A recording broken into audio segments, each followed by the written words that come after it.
abiertos o de los nodos para poder salir a lo que sería mi red, a mi zona de donde yo quiero abastecer el agua potable, ese lugar directamente ya llega a ser un nodo. Ojo que estos nodos no simplemente pueden ser simplemente una conexión directa a una casa, sino que estos nodos en realidad aclaran que son redes abiertas distribuyendo el agua potable a lo largo de toda nuestra red. Así, especificando más claramente, imagínense que tengo una red abierta así y de aquí todavía va a salir más ramificaciones. Entonces, por cada ramificación que salga para poder abastecer a mi zona, eso se va a considerar un nodo. Y ese nodo específicamente es ya parte, ya va a entrar a parte de nuestro cálculo. Por lo tanto, esta red, cualquier lugar, ramificación que se haga, entonces es considerado un nodo. Pero ahora, ¿cómo evitar que yo tenga 20, 30 nodos? Más que todo depende de cómo ustedes distribuyan. Por ejemplo, con este nodo ya podría distribuir toda esta zona de aquí. Con esta tubería que está intersectando podría abastecer todas las zonas intermedias que no está abasteciendo esta red abierta. Por ejemplo, yo voy a llegar hasta aquí y con esta red intermedia puedo abastecer esta parte de aquí. No es necesario también que se hagan unos 20, 30 divisiones así. Por ejemplo, de aquí saliendo aquí, llegando hasta el otro lado de la red, de aquí llegando hasta aquí, de aquí llegando hasta hasta la otra intersección de la red, etcétera, y tratando de acaparar con la red cerrada todo lo que sería la zonificación. No es necesario.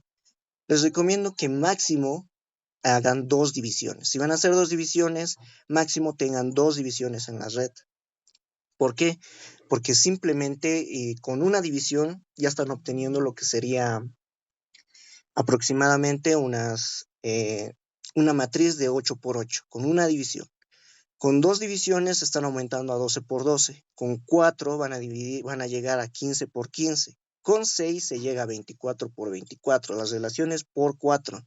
Entonces, imagínense resolver una matriz de 24 por 24. Nosotros no lo necesitamos. Mayormente, incluso el ingeniero utiliza redes que no tienen más de 2 divisiones.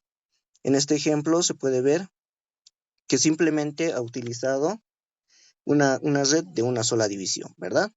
Entonces, eso es lo que también tienen que tratar de ver para poder así evitar lo que serían evitar largos cálculos o evitar que estén haciendo de más. Ya bueno. Simplemente se tiene que establecer lo siguiente. Para poder determinar o para poder omitir una planta de tratamiento, yo puedo poner un tanque, ya que los tanques tienen clorificadores, tranquilamente estaría cumpliendo con lo que me pide. Estoy purificando el agua, estoy descontaminando y estoy volviéndolo agua potable directamente en el tanque.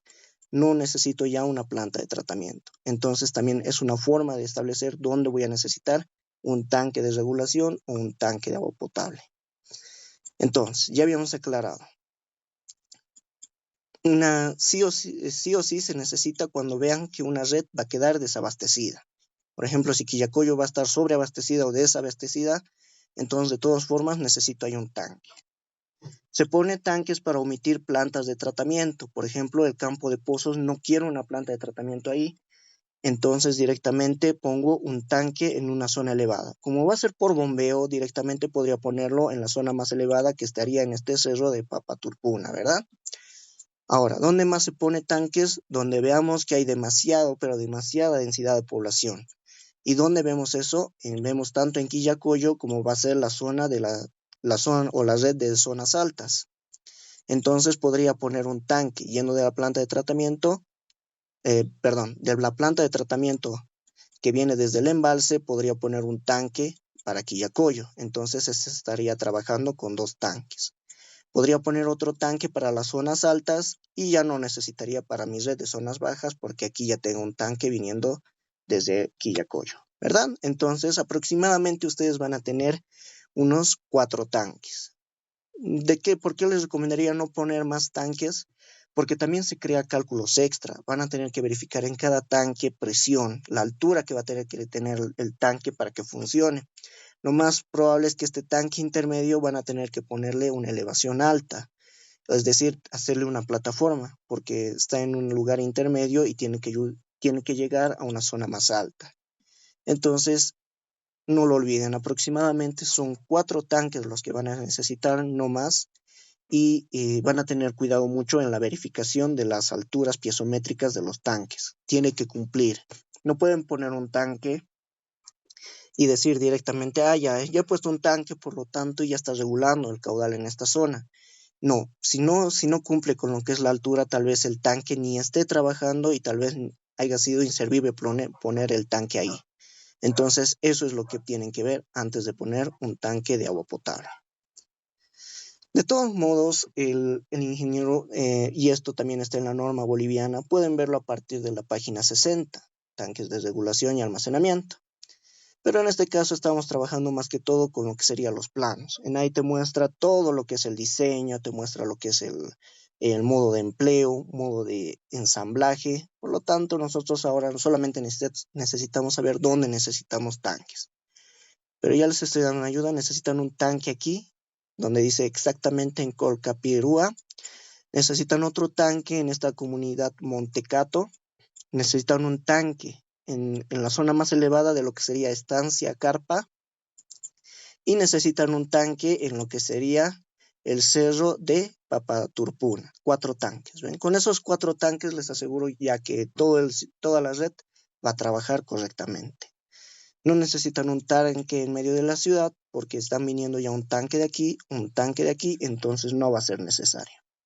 Lo más probable es que van a tener que verificar si verdaderamente el tanque de Papaturpuna va a llegar o va a abastecer o van a tener que poner una válvula de regulación porque está en un lugar demasiado elevado. Entonces van a tener que ver si sus tuberías resisten la presión o van a tener que disminuir eso. Algo que les recomiendo siempre es que en las redes no hagan llegar presiones más altas que 20 metros sobre columnas de agua.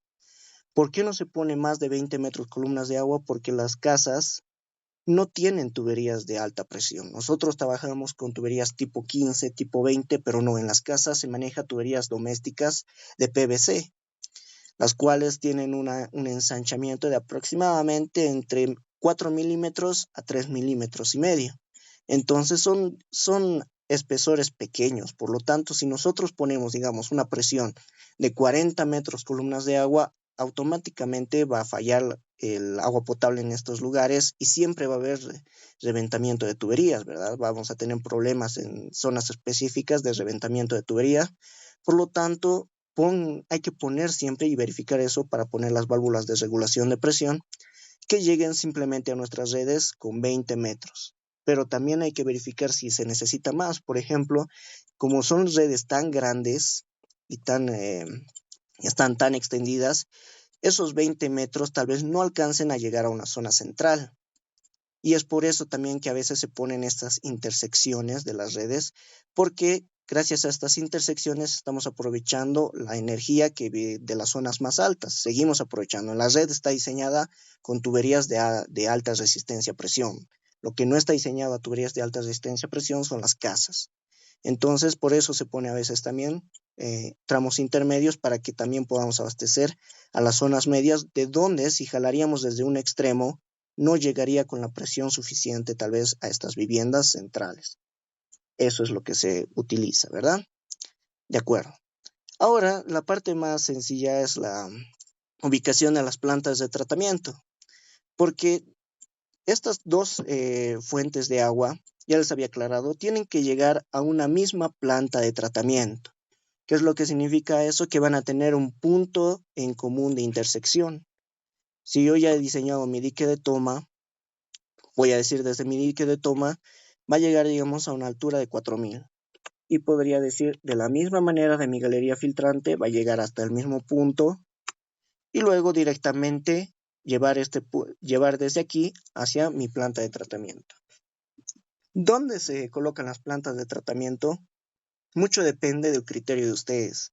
Por ejemplo, si yo pongo mi planta de tratamiento muy alto, va a haber un problema. Se supone que mi planta de tratamiento tiene que estar lo más cercano a la energía eléctrica. Voy a tener que crear otra red de energía solamente para llegar a mi planta de tratamiento. No olvidemos que en una planta de tratamiento también puede haber bombas, tiene que estar iluminado. Se utiliza potabilización, ya sea por clorificación, o ya sea automatizado, o ya sea que alguien maneje. Sí o sí necesita energía eléctrica. ¿Qué otra cosa más? Necesita tener una fácil ubicación.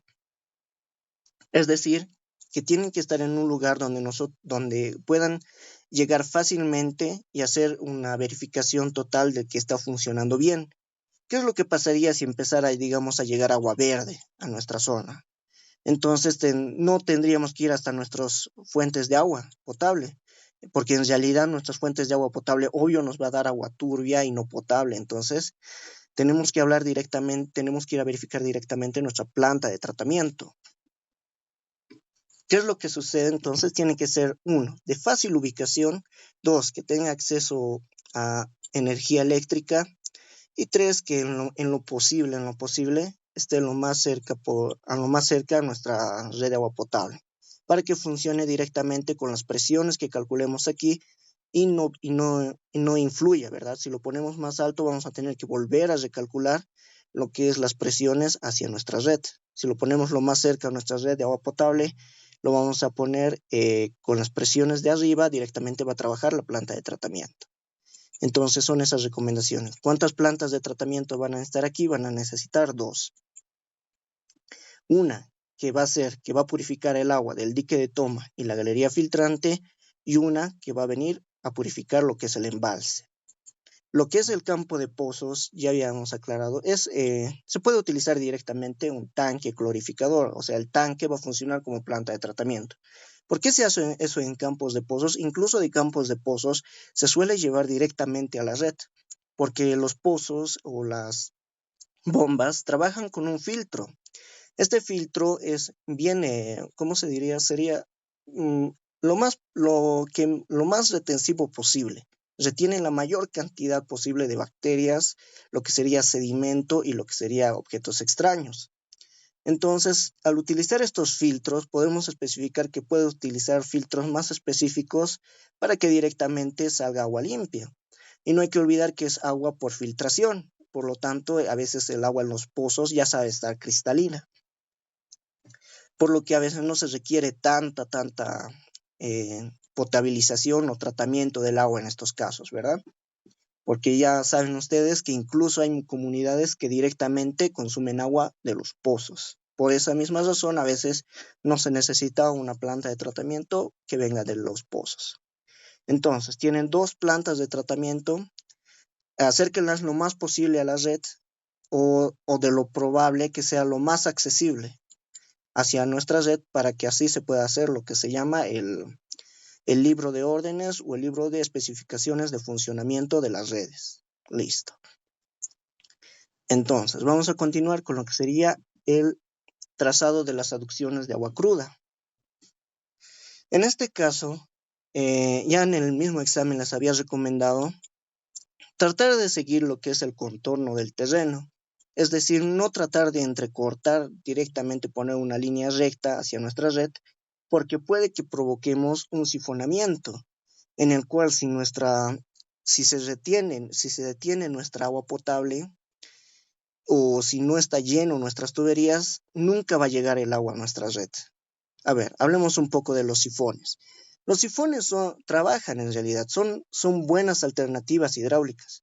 ¿Cuál es el problema de los sifones? Ya estamos hablando de lo que sería que nosotros estemos en un lugar bajo y estemos aduciendo de un lugar más bajo.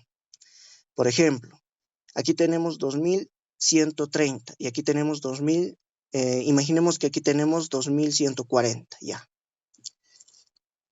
Como pueden ver, tengo que superar una altura de 2140, pero mi tanque está más abajo a 1490. Se forma una colina aquí, ¿verdad? Entonces, ¿qué es lo que sucede? El sifón trabaja de la siguiente manera. El sifón agarra lo que sería la presión que hemos obtenido anteriormente y la aprovecha y funciona con presión negativa. Este gráfico no se entiende bien. Voy a eliminar esto.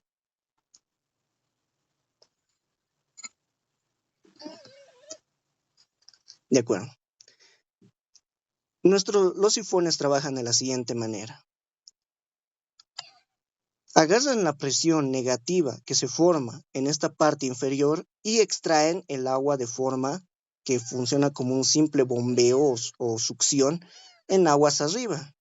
Pero si esta tubería no está llena de agua o en algún punto el agua se retiene, digamos yo pongo aquí una válvula y lo retengo totalmente el agua, después puede que no funcione y directamente el agua quede atrapada en esta loma. Por lo tanto, ese es el problema que se tiene con los sifonamientos, ¿verdad? ¿Qué es lo que se recomienda? Se recomienda siempre que nuestras fuentes de agua, de lo posible, estén sí o sí en bajada. Es decir, que de un punto alto vaya a un punto bajo, directo. ¿Y cómo se logra eso? Se logra siguiendo el contorno de lo que sería nuestro terreno. En este caso, si yo quisiera seguir eso, tendría que irme sí o sí por lo que sería la cuota de 3000, tratar de llegar a cuotas inferiores y recién ir a mi planta de tratamiento. Aquí está un ejemplo y sería llegar por mi cuota de 3000, tratar de llegar a cuotas inferiores y luego recién ir a mi planta de tratamiento. ¿Ven? No es muy complicado en esta parte, donde está más complicado es en este lugar de aquí. Pero si ustedes analizan y ven que todo esto está en bajada y todo esto está en bajada, recién se puede hacer lo que es una línea recta. No, en el examen se vio algo similar, ¿verdad? Pareciera que todo estaba en bajada, pero ¿qué es lo que sucedía? Aquí en el intermedio había una montaña de mayor elevación, que se estaba formando un sifonamiento. Y si nosotros quisiéramos diseñar con eso, tendríamos que aclarar o crear un sistema de bombeo temporal donde si la tubería no está llena, prender la bomba, hacer que se llene y luego apagarla y luego que funcione por gravedad. Es mucho dilema y mucho gasto también va a ser cuando se trata de diseñar así, ¿verdad? Entonces, eso es la forma en que tienen que hacer las aducciones. Tratar de seguir el contorno de lo que sería de nuestro terreno y llegar hasta nuestra red y de lo posible o de lo recomendable simplemente crear esta situación, un lugar alto y un lugar bajo y listo, no crear curvas intermedias como se cree, como por ejemplo teníamos el ejemplo aquí, crear curvas intermedias. También hay otros casos donde también se forman curvas bajas, curvas altas y nuevamente curvas bajas. ¿Cuál es el problema con esto? A ver, voy a eliminar esto nuevamente. Hay una situación donde se crean curvas altas, curvas bajas, curvas altas y nuevamente curvas bajas. ¿Qué es lo que sucede aquí? Pese que nuestro punto de aquí esté más alto, imagínense que esta parte estaba más elevada, está más alto, hay pérdidas de carga, las cuales podrían hacer que nuestra línea de intersección atraviese esta loma. Directamente nuestra línea de energías nos podría dar de esta forma. Nos podría dar así, ¿verdad? ¿Qué es lo que significa eso? Que directamente el agua se ha retenido aquí. No hay más explicación. Ni siquiera se forma un sistema de sifonamiento porque este lugar está abajo, pero tampoco está tan abajo. Entonces directamente aquí se dice, no, aquí se retuvo el agua. Se aumentan los diámetros y tal vez logren una presión. Pero ¿qué es lo que va a suceder cuando ustedes tengan caudales pequeños? A menores caudales, perdón, caudales mayores, es decir, a caudales máximos. Por más que su tubería lo hayan hecho crecer, tal vez nuevamente cree pérdidas de carga y ya otra vez tengan que volver a ensanchar los diámetros. Pero les había dicho, pero también va a haber un punto, como han diseñado con la velocidad igual a 1, va a haber un punto donde sus velocidades van a ser muy pequeñas, menores a 0,6. Y si su velocidad es menor a 0,6, tengan por seguro que su tubería está trabajando a tubería semivacía o tubería no llena, como una alcantarilla estuviera trabajando su tubería. Y una cualidad de las alcantarillas es que no importa cuánta elevación le des aquí, hay un punto donde se llenan y se retienen totalmente. Se le llama lo que llamamos el resalto hidráulico. Eso es lo que se ve en lo que es las tuberías, ¿verdad? Cuando llegan aguas de arriba, muy arriba, pero hay una elevación, entonces se crea un resalto hidráulico creando presiones muy excesivas. Tal vez logre superar esta loma, pero esas presiones excesivas ya nos van a hacer fallar nuestras tuberías. Entonces, traten de evitar esta situación y traten de evitar esta situación, que todo sea en bajada, de un punto alto a un punto bajo. Listo, directamente. Y así también evitar todas estas verificaciones extras que se van a tener que hacer, ¿verdad? Entonces, continuando con la guía. Ahora, trazado de las deducciones de agua cruda ya se ha hecho. Traten de evitar esas situaciones donde se creen sifones y donde se creen lomas, y puntos bajos y puntos altos. Otra situación más que nos dice es diseñar el perfil. Para diseñar el perfil no es tan complicado, simplemente que necesitan los siguientes datos. Necesitan estas longitudes de curva de nivel y necesitan las elevaciones de las curvas de nivel para luego puedan hacer un gráfico de longitudes versus elevaciones.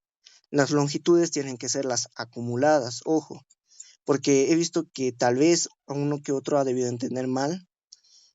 Cuando se trata de longitud versus elevación, si ustedes no utilizan la longitud acumulada, lo más probable es que les salga un gráfico muy similar a esto.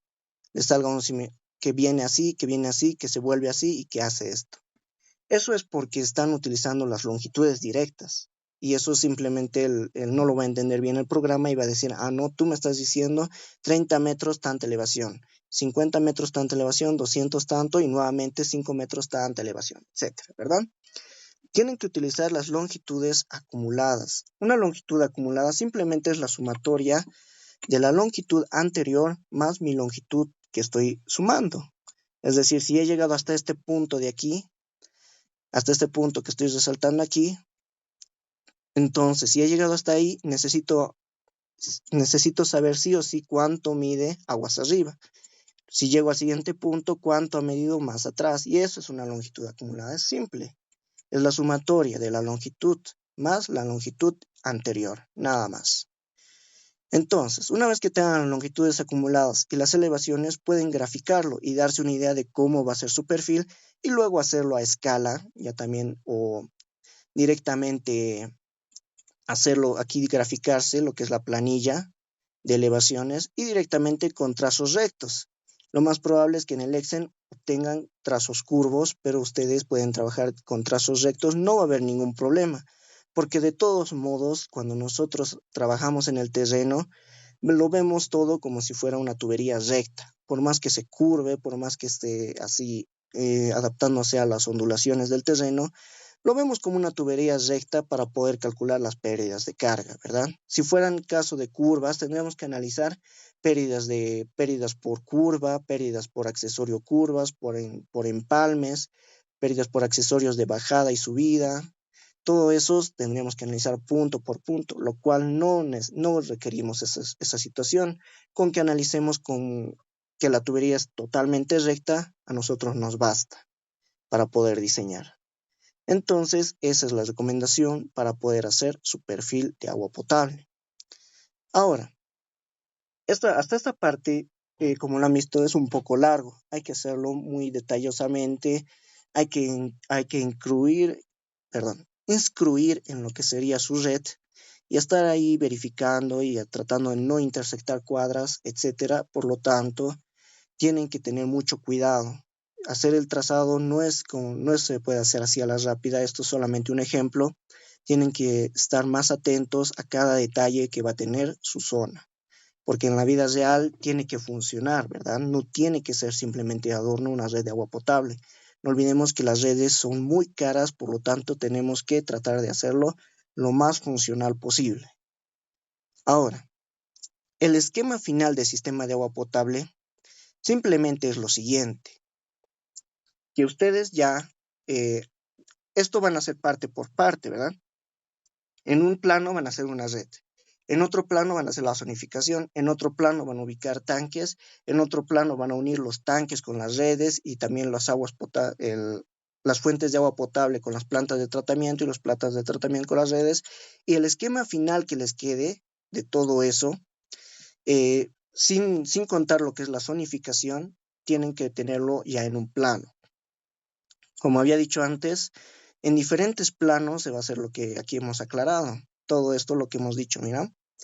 Para zonificación es un plano. Para trazado de redes de distribución es otro plano. Ubicación de los tanques de regulación y almacenamiento es otro plano. Ubicación de las plantas de tratamiento, otro plano. Estos dos ya tal vez sean más simples, sus planitos, pero traten de resaltarlos siempre para que no se les pierda. Con una circunferencia o con un color más vivo, sus tanques y sus plantas de tratamiento resáltenlos para que no se les pierda o para que más que todo al momento de presentar este plano se pueda notar que verdaderamente han ubicado esos dos, ¿verdad? El trazado de las aducciones de agua crudo, lo mismo, va a ser un plano diferente.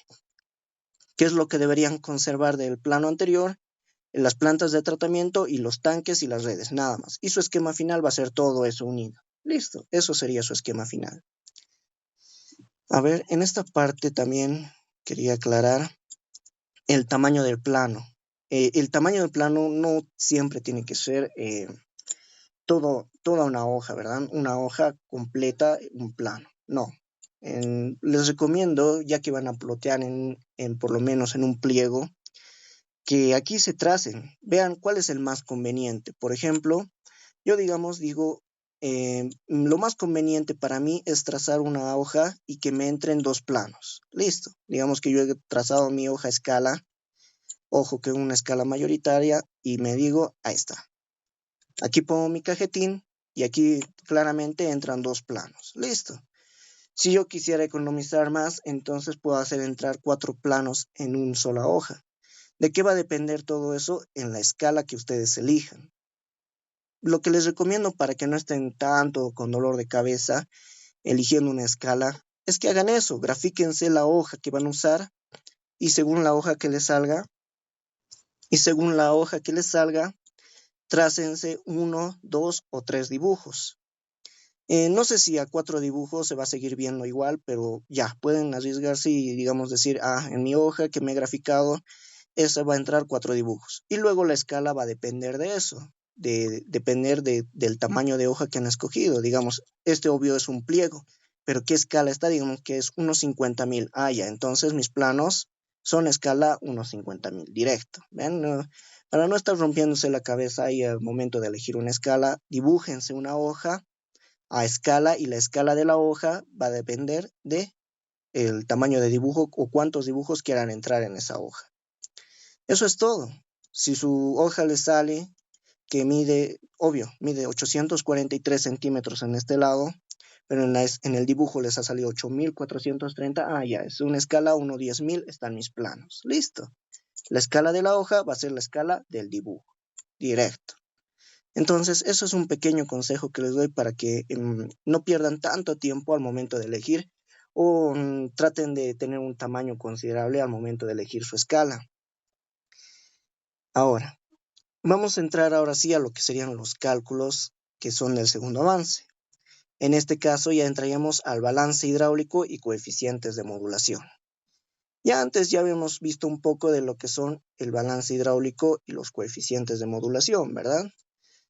Pero antes, no sé si alguien tuviera alguna duda, pregunta sobre los planos, que ya hemos aclarado un poco de cómo van a ser sus planos, alguna duda, Como ya les había dicho, las recomendaciones de la zonificación, que es el más difícil, porque ese no se puede hacer tanto a criterio, y por eso se les he mandado recomendaciones. Ese es el único que tiene para recomendaciones. El resto, ya les había aclarado, es casi mucho a su propio criterio de ustedes.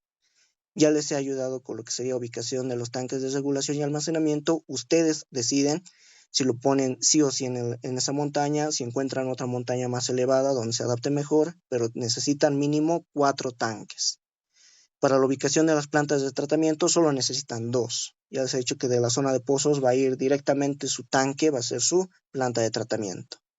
Para el trazado de las aducciones, sigan el contorno de los terrenos para evitar lomas o evitar sifones y que todo sea subida y bajada, de lo más recomendable siempre, ¿verdad? El trazado de las aducciones de agua cruda que sea subida y bajada. Y el esquema final simplemente es unir todo eso solo sin zonificación, nada más. Ahora, ¿Alguno tiene alguna duda, pregunta sobre lo que sería planos? Bueno, entonces vamos a continuar. Para el balance hidráulico o coeficientes de modulación, ya les recomiendo que si van a terminar en los planos antes, practiquen mucho lo que es el balance hidráulico con su red y hallar sus coeficientes de modulación, porque esto sí o sí entra en un examen. ¿Y de qué dependen mayormente los coeficientes de modulación? Dependen de qué tipo de entrada a su red tienen. Lo malo de su red de ustedes es que no van a tener algunos casos que son muy importantes. Por ejemplo, lo más probable es que no van a tener lo que se llama el método de las correlaciones inversas, porque no hay ninguna red, o tal vez no se les presente, que de una red salga una tubería y tengan que ir hacia la siguiente red. Tal vez les dé el caso de que entre este caso el método de los porcentajes, donde van a tener así dos tramos por gravedad entrando a una misma red. Pero la correlación inversa, es muy difícil de encontrar, ¿verdad? Es algo que se aplica en casos especiales, pero es lo que el ingeniero más pone en sus exámenes. Por lo tanto, vamos a explicar un poco mejor esto. Cuando habíamos hablado de tramos por gravedad y tramos por gravedad entrando a una misma red, que es lo que se va a presentar lo más probable en este caso de aquí, en las zonas medias o las zonas bajas, es que simplemente es que llega de una tubería, por ejemplo, de esta red de las zonas altas va a llegar a las zonas bajas y de lo que sería este tanque de aquí va a llegar hacia nuestras zonas bajas. Simplemente llegan dos fuentes de agua. ¿Qué porcentaje es lo que está llegando? Digamos, de aquí llega el 30% y de aquí el 60%. Entonces directamente se trabaja con eso, ¿verdad? Con todos mis caudales variables, simplemente digo, del lado izquierdo llega el 30 y del lado derecho llega el 40. Y listo, y con eso trabajo todo. Y eso es lo que refleja la fórmula, que simplemente es un porcentaje, que es el caudal medio del tramo por gravedad 1, dividido entre el caudal medio del consumo, todo esto multiplicado por el caudal horario del consumo. Luego, cuando quieras saber del lado derecho, simplemente hago una diferencia, porque si este era un porcentaje, el resto se supone que debería cumplir el otro porcentaje. Entonces, esta parte es así de simple de manejar. Como les había dicho, simplemente se aplica cuando llega aquí está, por ejemplo, ¿verdad? Cuando llega de un tanque, y aquí podría ser un tanque y una red, no hay problema. Incluso podrían ser dos redes llegando a esta red. Entonces se aplica la misma fórmula. El siguiente caso es que tengamos un tramo por bombeo. En este caso, si tuviéramos un caso por bombeo, en este caso no sería un tanque, sino una zona de bombas o unos pozos. Simplemente hay que aportar, perdón, simplemente va a ser lo que va a aportar las bombas en determinadas horas. Como saben ustedes, las bombas no trabajan las 24 horas, así que aquí no hay un caudal constante. Pero también cuando llega el caudal no tiene variaciones, es decir, no te va a llegar primero 50 litros, luego 60, 70, no. Si te llegan 80 litros de la zona de bombas, va a ser 80 litros las 6 horas que bombee, o las 8 horas que bombee van a ser los 60 litros. Entonces directamente se trabaja con eso, ¿verdad? Entonces decimos, determinadas horas me abastece la zona de bombas, pero todo el tiempo voy a recibir agua desde mi tanque, ¿ven? Entonces eso es lo que se trata de ver. Esto lo vamos a ver mejor mañana cuando resolvamos un ejercicio. ¿Y por qué es más complicado lo que sería el método de la correlación inversa? Es complicado en el siguiente punto, en el cual si nuestra red ya tiene un consumo determinado, digamos, nuestra red necesita para funcionar sí o sí 80 litros por segundo. Pero ¿qué es lo que va a suceder? Que en una determinada hora no solo va a necesitar 80 litros, va a pedir solamente, digamos, 45 litros por segundo. Pero va a haber también un punto pico máximo, digamos, al mediodía, donde ya también va a usar 100 litros por segundo. El promedio es 80, pero hay puntos donde utiliza 45 y hay puntos donde utiliza 100. ¿Qué es lo que sucede? De aquí solamente, de esta fuente de agua, siempre va a venir una fuente constante de caudal. Por lo tanto, estas variaciones lo va a tener que resolver el tanque. Y cuando el tanque esté abasteciendo de agua, va a haber puntos donde va a necesitar aportar no solamente 80, más digamos que la red trabaja con 20 litros. Vamos a decir que este trabaja con 20 litros por segundo. Como caudal medio, ojo, no como caudal horario. Digamos, va a haber puntos donde simplemente va a abastecer 100 litros por segundo el tanque, pero va a haber puntos también donde va a tener que abastecer menos, como por ejemplo 65 litros por segundo, pero también va a tener que abastecer luego 120 litros por segundo. Estas variaciones, que se llama volumen de regulación, va a depender mucho de cómo hemos diseñado este tanque. Si lo hemos diseñado bien, por más que haya estas variaciones de volumen, jamás va a faltarle agua a nuestro tanque. Pero si no diseñamos bien, va a haber un punto donde nuestro tanque ya va a estar súper lleno, ya no se va a llenar más, pero va a haber, pero cuando esté abasteciendo, por haberse llenado antes de lo que tenía que llenarse, va a haber, se va a vaciar y va a haber puntos donde ya no va a haber agua para abastecer los 120 litros que necesitan nuestras dos redes, ¿verdad? Para poder llegar a para poder solucionar ese problema, se presenta otro problema más, en el cual si de aquí venía 100 litros por segundo, esto va a consumir un determinado caudal y luego lo va a llevar al siguiente tanque, que depende de la red 4, ¿verdad?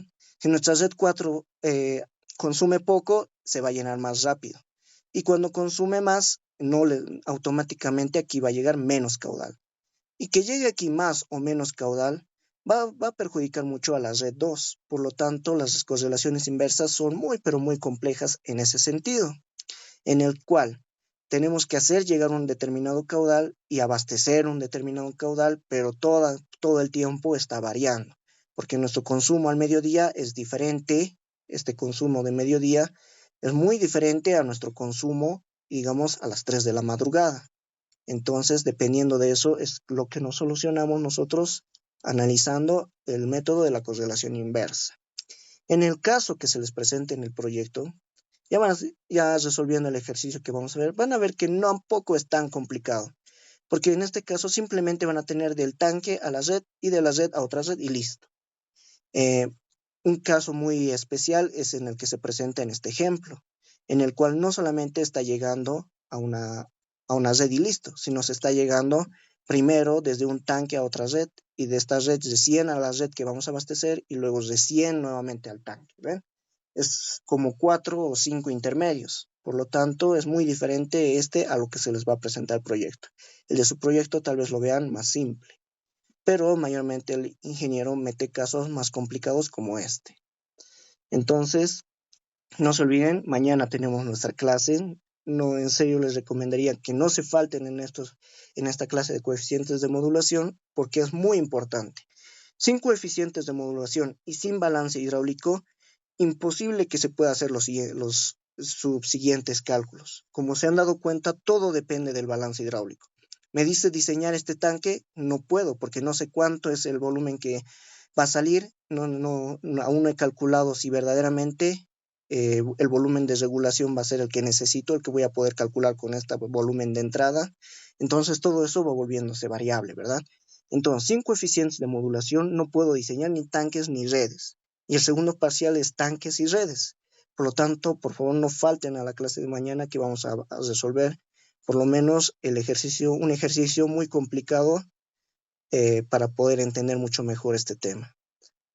Ahora, los tanques de regulación o tanques de modulación. Como antes habíamos dicho, no es la fuente de agua quien arregla el problema de los caudales variables que tienen nuestras redes, sino es el tanque directamente. Es el tanque quien regula estos volúmenes tan variables para que nunca quedemos desabastecidos en nuestras redes. Y si también nuestras redes consumen menos, entonces se pueda recargar nuestro tanque. Para poder hacer esa relación de llenado y vaciado, se utiliza lo que se llaman los volúmenes de aporte y consumo, para poder luego calcular el coeficiente del tanque.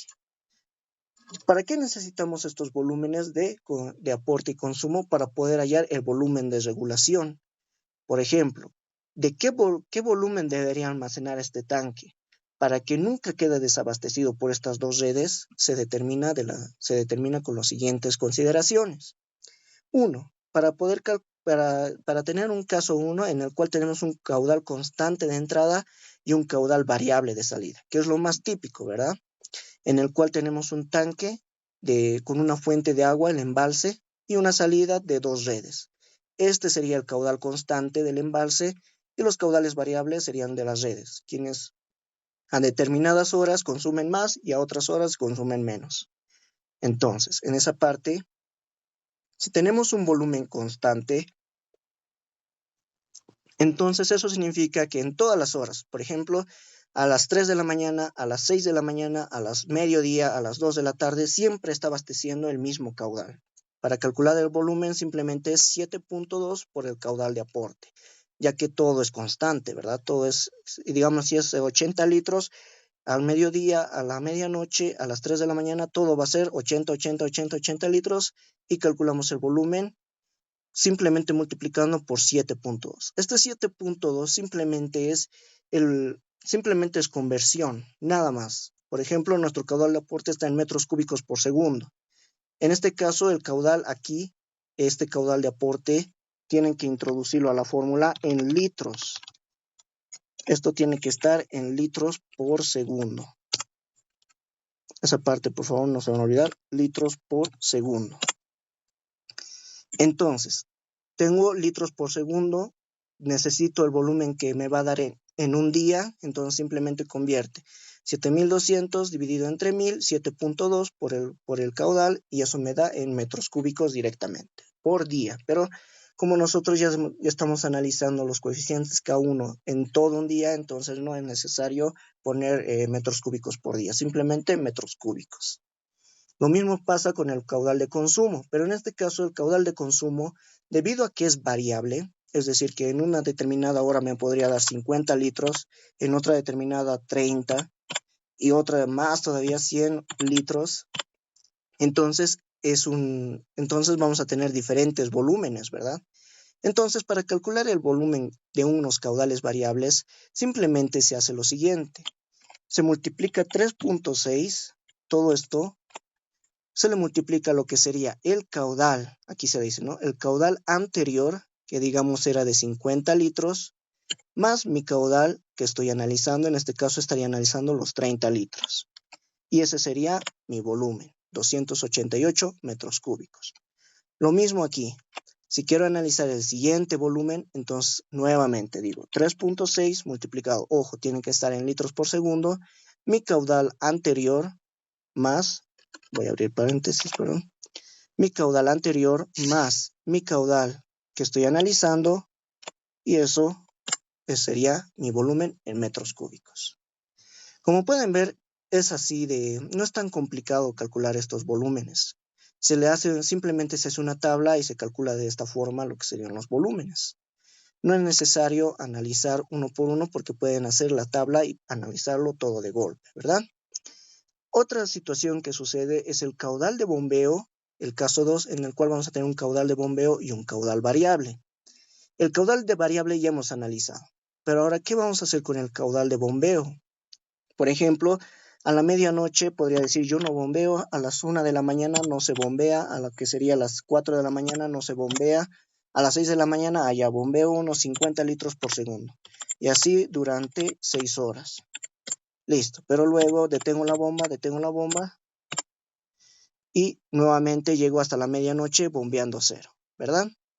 Entonces, lo único que se hace cuando se trata del caudal de bombeo, debido a que cuando llega el caudal, no llega en todas las horas, pero cuando llega es constante, entonces simplemente es el caudal, es multiplicar 7.2 por el caudal de bombeo.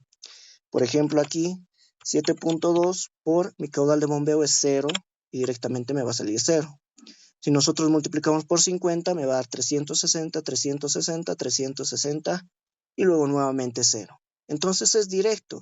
No se bombeará todo el día, pero cuando se bombea, no olviden, el caudal es constante. Entonces 7.2 por mi caudal de bombeo en esas determinadas horas en que estoy bombeando.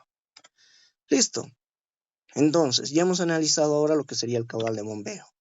Ahora, ¿qué pasa cuando tenemos caudal variable y caudal variable? ¿Qué es lo que aquí sucede, verdad? En este tanque intermedio de esta red 4 va a venir un determinado caudal y es variable. Y también va a salir un caudal hacia la red 2 y esa red 2 tiene un consumo variable. Entonces, simplemente se analiza lo que habíamos visto anteriormente. Es el mismo concepto de simplemente multiplicar el anterior por el superior. Aquí lo tienen, ¿ven? Se aplica lo mismo. 3.6 de la sumatoria del caudal anterior más el caudal que yo estoy analizando. Y lo mismo va a suceder para todo este caso, ¿verdad? Es lo mismo. Caudal variable y caudal variable se analiza de la misma forma. El caso 4, que es caudal variable y caudal variable, pero por estación de bombeo, simplemente es lo siguiente. Debido a que está llegando un caudal variable, nuestro tanque se va a llenar, pero va a tener que bombear desde un cárcamo de bombeo, o el tanque mismo es un cárcamo de bombeo. Entonces, cuando empiece a bombear, que ya habíamos aclarado, no va a ser todo el tiempo, no va a ser todo el tiempo el bombeo, sino va a ser en determinadas horas.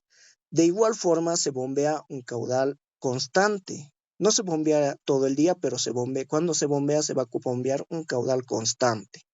Entonces, para calcular el volumen de estos caudales constantes, simplemente 7.2 por el caudal que estoy bombeando. Listo. Ahora, lo más complicado, los tanques de cola, los cuales se les conoce como tanques de cola porque tienen un caudal variable de un solo ingreso y una salida. Es decir, a determinadas horas este caudal se llena y cuando la red lo necesite se va a empezar a vaciar. En este ejemplo no tenemos ningún tanque de cola, ¿verdad? Pero en este caso nos vamos a forzar o vamos a tratar de introducir cómo sería un tanque de cola. Por ejemplo, para mi red 3, como pueden ver, digamos que hay momentos donde no abastece. Vamos a decir para la red 3. Total, ya solamente un ejemplo. Va a haber momentos donde no se abastece de agua potable, sino que queda en déficit total. Pero también hay horas donde ya también existe exceso de caudal que se supone debería irse al resto de nuestra red, pero no. Nosotros estamos poniendo un tanque de cola. ¿Qué es lo que va a suceder? Olvídense de esta parte de aquí, simplemente vamos a analizar esta parte de lo que sería el tanque. Lo que sucede es que cuando nuestra red esté abastecido, o sea, es decir, que el consumo sea menor al volumen de aporte, entonces va a haber momentos en el cual nuestro tanque se va a llenar, pero luego va a haber momentos donde el consumo va a ser mayor al aporte, entonces directamente el tanque, todo lo que ha almacenado, va a tener que empezar a darle a la red, ¿verdad? Va a empezar a tener que abastecerle nuevamente. Entonces, ese es el funcionamiento de los tanques de cola, que simplemente cuando hay escasez, el tanque abastece y cuando hay sobra de caudal, empieza a llenarse. Simplemente es eso, nuestros tanques de entrada y salida. Como pueden ver, sus caudales o volúmenes de aporte se calculan de la siguiente manera. Podrían ser constantes, como en este caso, en el cual entra un mismo caudal, llega un tiempo y sale un mismo caudal. Pero también pueden ser variables. Y como para el caudal variable simplemente habíamos dicho 3.6 por el caudal anterior más el caudal que estamos analizando. Entonces, estas dos fórmulas es cuando el caudal es constante, cosa que tal vez no les dé, tal vez les dé caudales variables. Por lo tanto, o bien aplican estas dos fórmulas o bien van a tener que aplicar también lo que sería caudales variables, ¿verdad? Como por ejemplo un volumen de aporte para un caudal variable y un caudal de consumo igualmente de un caudal variable. Aquí vamos a cambiarlo por consumo. Entonces, en estos tanques de cola se presentan los dos casos, en el cual vamos a tener caudales constantes y caudales variables. Ahora, para poder calcular el volumen de regulación, simplemente se aplica la siguiente fórmula. El volumen de regulación 0 más el volumen de aporte menos el volumen de consumo. Simplemente estamos haciendo lo siguiente. Estamos restándole al volumen de aporte nuestro volumen de consumo y lo que quede va a ser el volumen de regulación, ¿verdad? Lo que mejor se explica cuando se trata de un tanque de cola. Volumen de consumo menos volumen de aporte, ese va a ser mi volumen de regulación o el volumen de mi tanque. Eso es simplemente el volumen de regulación. ¿Para qué sirve el volumen de regulación? Lo utilizamos, como les había dicho antes, para que no haya déficit o cuando tengamos consumos muy altos, el tanque pueda aportar a las redes sin que se quede vacío. Ese volumen de regulación nos va a ayudar a cuando haya altos consumos y nuestra fuente de agua no nos puede abastecer y necesitamos extraer y lo extraemos del tanque directamente. Es igual como funcionan los tanques en nuestras casas, ¿verdad? Digamos, si nosotros tenemos agua simplemente de 8 a 12 y el resto del día digamos, de 8 a 12 consumo de la red de agua pública, pero de a partir del resto del día consumo de mi tanque. Lo mismo, es lo mismo para el volumen de regulación. ¿De qué ha dependido de qué volumen he escogido mi tanque? Ha dependido de cuánta agua yo consumo. Por ejemplo, si me bastaba con un tanque de 300 litros, entonces simplemente necesito 300 litros en el día. ¿Para qué instalar uno más grande? O si esos 300 litros no me abastecen, entonces requiero uno más grande, de 500 litros para el resto del día. Es un ejemplo, ¿verdad? Porque es del mismo concepto. Nuestros tanques de nuestras casas funcionan con el mismo concepto que nosotros manejamos tanques de regulación. Ahora, el coeficiente K del tanque. Simplemente es el volumen de regulación dividido entre el volumen de regulación máxima. Como pueden ver, el volumen de regulación vamos a obtener para cada uno de los puntos, para cada una de las horas. Por ejemplo, para las 3 de la mañana vamos a tener diferente volumen en el tanque. Para las 6 de la mañana lo mismo. Tal vez sean los volúmenes más altos que vamos a tener en nuestro tanque, porque al mediodía lo más probable es que nuestro tanque se quede casi vacío. Entonces, simplemente son los volúmenes en las determinadas horas de nuestro tanque dividido entre el volumen de regulación máxima. El máximo lo más probable es que le salga en los lugares donde menos se consume. Por ejemplo, a las 3 de la mañana nadie estaría consumiendo agua, entonces nuestro tanque estaría totalmente lleno, ¿verdad? Eso es simplemente nuestro coeficiente de regulación. Ahora, para el volumen de diseño, se tiene que especificar lo siguiente. El volumen de regulación o el volumen inicial que va a tener su tanque es simplemente el volumen de regulación máximo de la segunda interacción. ¿Por qué segunda interacción? Porque primero vamos a empezar con 0. Vamos a ver que por culpa de que nuestro tanque ha empezado con 0 de agua, entonces en el resto del día vamos a tener valores negativos. Por ejemplo, si yo he empezado con 0, al mediodía obvio que me va a faltar agua. Y ese valor negativo va a ser mi siguiente volumen de regulación. Ahora, si ese volumen máximo que he agarrado voy a hacer regular, entonces simplemente ese volumen máximo ya va a servir para abastecer todo el resto del día. Por ejemplo, si mi tanque no hubiera empezado con 0 y hubiera empezado con 1000 litros, tal vez no me hubiera faltado agua en el tanque, ¿verdad? A eso se refiere con volumen de regulación máximo negativo. Entonces, el volumen de regulación máximo de la segunda interacción va a ser mi volumen que necesito en el tanque o el volumen que necesito diseñar el tanque para poder abastecer a mis redes cuando tengan sus caudales variables. ¿De qué va a depender el resto del volumen? Va a depender del volumen contra incendios. El siguiente criterio nos determina cuál es el volumen contra incendios. Nos dice que el volumen contra incendios es simplemente 3.6 por el tiempo del incendio por el caudal para el incendio. La norma nos da una recomendación de que un incendio dura 4 horas. Y este caudal de 16 litros por segundo viene de lo que sería un estudio en el cual se ha establecido que se necesita consumir este caudal para apagar un incendio, pues el promedio que utilizan los bomberos en caudal para apagar un incendio. Entonces, estos dos datos serían constantes, ¿verdad? Para sus cálculos. Este caudal contra incendios, ustedes pueden variarlo según la población. Se varía según la población. Esa tabla se encuentra mayormente, se los da el ingeniero. Les sugiero mucho que trabajen con esa tabla que está en función a la densidad de población. Por ejemplo, creo que 16 litros por segundo es para poblaciones entre 20,000 a 40,000. 18 litros por segundo para mayores a 40,000. Y entonces, si ustedes tienen poblaciones mayores a lo que es 40,000, o obvio que tienen mayores poblaciones de 100,000 para arriba, entonces lo más probable es que necesiten 21 o 22 litros por segundo para incendios. Esto depende de las tablas del ingeniero. Ojo, esas tablas mañana yo les voy a hacer llegar. Si en caso de que aún no les ha dado el ingeniero, mañana les haría llegar. Ahora, el volumen contra fallas. Simplemente nos dice que es 3.6 por el tiempo de falla por el caudal medio de aporte.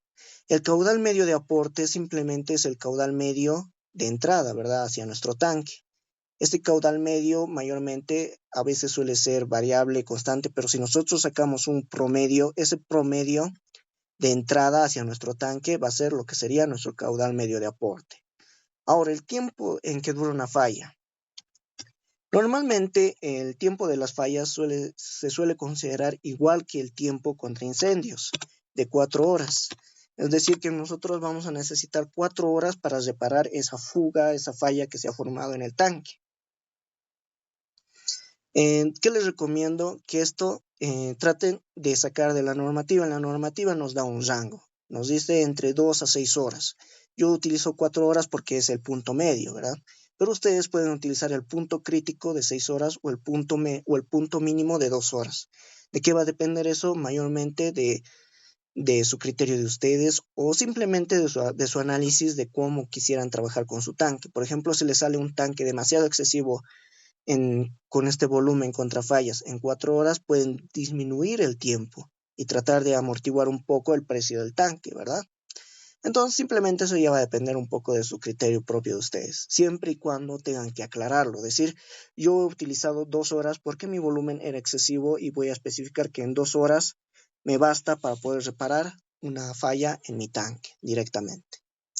Ahora, para el volumen del agua, el volumen del agua, como pueden ver, simplemente es la sumatoria del volumen de regulación más la sumatoria del volumen contra incendios más la sumatoria del volumen contra fallas. Este volumen total que vamos a hallar, con ese volumen vamos a dimensionar nuestro tanque. Ahora, para dimensionar los tanques hay un problema en el cual nosotros no tenemos ni una medida inicial. Entonces se utiliza lo que se llama los puntos de tanques, los puntos de máxima eficiencia hidráulica, puntos críticos de diseño. A ver, de nuevo. Los puntos críticos de diseño simplemente son medidas iniciales que se les da como recomendación para que empiecen a diseñar. En este ejemplo, para los tanques cilíndricos, la altura se determina como la raíz cúbica de 4 veces el volumen dividido entre pi. La normativa también nos dice 5 octavos de la raíz cúbica del volumen, pero yo les recomiendo esta medida porque esta medida suele dar alturas más, ¿cómo se diría? Más reales, ¿verdad? Que se aclaren, que se acercan mucho a lo que son los diseños reales de los tanques o las alturas reales en las cuales se puede construir los tanques. El resto del diámetro simplemente va a venir del despeje del volumen. El volumen simplemente es área por altura de un cilindro. Entonces, el área de una circunferencia lo conocemos, es pi por diámetro al cuadrado dividido entre 4. La altura va a ser esta fórmula, entonces de ese volumen puedo despejar el diámetro tranquilamente. La altura ya he hallado y puedo despejar el diámetro. Para tanques rectangulares es más complicado porque nuestros tanques tienen 3 medidas, tienen una altura, una base y una longitud. La norma nos recomienda que utilicemos como altura 2/3 de la raíz cúbica del volumen. Esta altura ya directamente ya va a ser un dato inicial, ¿verdad? Va a ser un dato que vamos a calcular. Y luego, para poder despejar lo que sería nuestra base, vamos a tener que hacerlo trabajar con la longitud. Entonces vamos a tener que despejar de la fórmula de volumen, que simplemente es altura por longitud por base, sustituimos longitud por 2 veces la base y ya vamos a tener nuestro base, ¿verdad? Y luego sustituyendo vamos a tener la longitud. Como pueden ver, estas fórmulas son demasiado empíricas, por lo tanto les va a dar valores con muchos decimales o valores directamente muy alejados a valores reales. Por ejemplo, les podría dar 13,33333. Ahora, ¿qué hacer cuando les da ese tipo de valores? Ustedes se tienen que acercar a valores enteros. No siempre ser valores enteros todos, porque no se olviden que ya tenemos un volumen de diseño que está especificado aquí, que es en función del volumen de regulación, volumen contra incendios y volumen contra fallas. Entonces, cuando ustedes escojan, y siempre hagan esto, cuando ustedes van a hacer alguna adaptación de una medida calculada a una medida real o una medida entera, que por lo menos sea lo más cercano o lo más aproximado a lo que estaban, de donde han partido. Entonces, esa parte, por favor, no se van a olvidar. Siempre llegar al volumen de donde ustedes están partiendo. Y si hay que hacer algunas modificaciones a los cálculos que han hecho, no queda de otra más que hacerlos. O si se tienen que trabajar con decimales, aunque sea con un decimal o dos, entonces no queda de otra más que trabajar con dos decimales. ¿Por qué? Porque tenemos que llegar a este volumen de diseño. No tenemos que sobredimensionar nuestro tanque porque eso significaría mayor costo. Ahora, para la altura de diseño, o mayormente la altura de agua, que también como lo conocemos, simplemente se calcula de la siguiente manera. Es simplemente la altura del tanque por el volumen de regulación que hemos calculado. En este caso hemos calculado volumen de regulación como el máximo en la segunda interacción. Todo eso dividido entre el volumen total del tanque que hemos hallado. Volumen total se refiere sumándole lo que sería el volumen de contraincendios y el volumen contra fallas. Entonces, todo eso simplemente se multiplica por el coeficiente horario que hemos hallado y ahí vamos a tener lo que sería la cuota del agua, es decir, en esa determinada hora, a cuánto de cuota está llegando el agua, cuánto de altura de nuestro tanque está ocupando el agua, ¿verdad? Lo más probable es que les salga a alturas muy inferiores a lo que les ha salido aquí, en lo que han calculado, pero eso es solo porque son las alturas del agua, no es la altura del tanque. Luego, para calcular la cuota, en lo que sería la cuota de agua,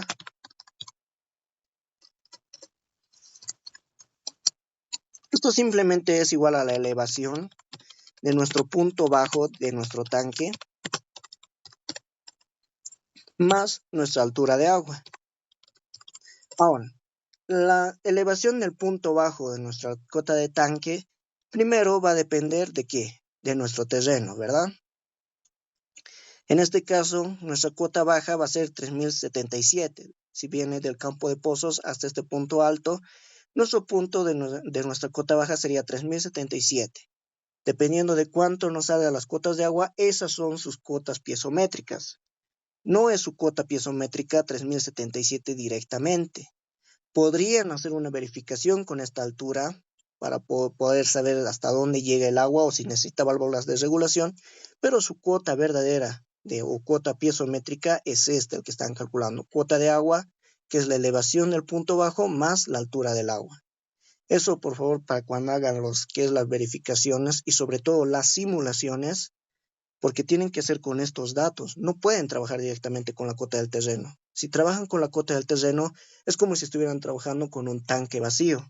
Entonces, ¿de qué depende la altura del agua? Depende de su coeficiente K, nada más. Y este coeficiente K, como hemos hallado, simplemente haciendo un análisis del volumen en una determinada hora dividido entre el volumen máximo que hemos hallado del tanque, nada más. Entonces, eso sería lo que sería diseño de tanques de agua potable. Ahora, para diseño de accesorios, simplemente se maneja el mismo concepto de diámetros. Lo que hemos hallado, ¿verdad? Diámetro es igual a la raíz cuadrada de 4 veces el caudal dividido entre pi y asumimos una velocidad igual a 1. Pero también hay otros accesorios de nuestros tanques de agua. Por ejemplo, las válvulas de lo que serían las válvulas de pie, las válvulas de regulación, las válvulas de infiltración o también llamadas las válvulas de vaciado y las tuberías de vaciado y las tuberías de consumo. ¿Ven? Entonces todo eso vamos a analizar directamente mañana porque eso es ya aplicativo con números. Por lo tanto, veríamos mañana. Entonces les recomiendo, chicos, no se falten mañana. Ahorita no puede haber dudas aquí porque lo malo es que esto es solamente conceptos. Mañana se va a presentar las dudas. No falten mañana porque este de coeficientes de modulación, ya les había dicho, es la parte principal del examen. Sin esto no se puede continuar el examen. Eso es lo malo del segundo parcial, que en coeficientes de modulación y balance hidráulico no puedo hacer nada más. No puedo diseñar ni mi red, ni puedo diseñar ni mis tanques si no tengo el balance y los coeficientes de modulación. Por eso, chicos, no falten mañana. ¿Está bien?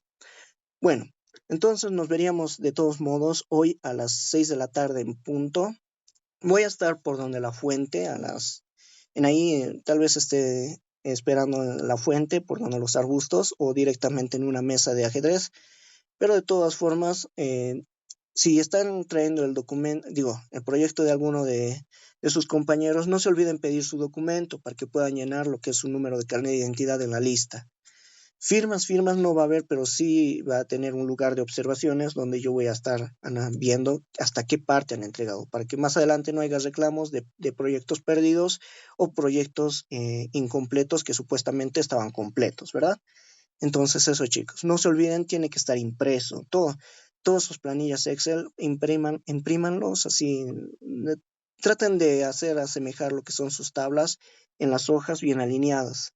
Si presentan lo que sería, como a veces lo desordena el Excel, hoja de planillas cortadas, que no están al lado de sus planillas reales, por ejemplo, yo puedo, si digamos hago aquí clic en convertir en hojas, aquí esta parte, miren, se va a ir hacia la derecha.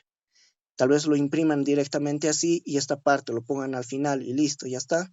Si no coincide, yo solamente voy a calificar lo que sea visible y esto se descarta porque no va a tener sentido, ¿verdad? Tampoco les recomiendo recortar y colar porque eso va a hacer que su proyecto se vea antiestético. Traten siempre de alinear. No es tan complicado, un poco sí de trabajoso, pero no es tan complicado alinear en una sola hoja, reduciendo lo que serían las tablitas, las celditas, pero traten de hacerlo. Recortar va a quitar la estética y si se ve y presentar de esta forma va a hacer que totalmente esto no se entienda a veces lo que son sus tablas de cálculo. Eso por favor tengan mucho cuidado. Nos veríamos directamente a las 6 de la tarde. Hasta aquí concluimos, compañeros.